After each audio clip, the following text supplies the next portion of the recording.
चला बनवूया खांडीची स्पेशल डाळ गांडोळीची भाजी। आंबट चुका, वांगे, मिरच्या, कांद्याची पात, टमाटे आणि एक वाटी तुरीची डाळ घेऊन तिला स्वच्छ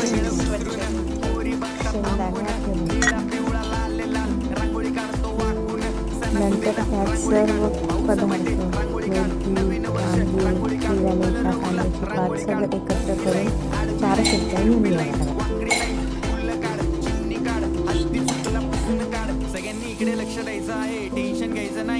थोडे पाणी घालून घ्यावे। घाबरायचं नाही, वाईप करत राहायचे आणि सोबत म्हणायचं झटपट पटापट लक्ष्मी जी घर के अंदर प्रसन्न होके अंदर आएंगी घर के पटापट झटपट पटापट लक्ष्मी जी घर के अंदर प्रसन्न होके अंदर आएंगी घर के पटापट पटापुढे तटापुढे तेपुढे पाठीपुढे सगळीकडे कढईत तेल टाकून मोहरी, कांदा, गुलाबी सर्व परतून घ्यावा।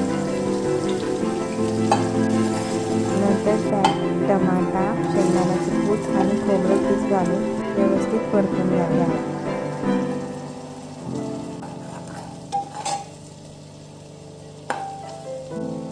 आलं लसूण पेस्ट, तिखट, सांबार मसाला आणि हळद घालून व्यवस्थित परतून घ्यावे। नंतर त्यात आपण शिजवलेली डाळ घालावी।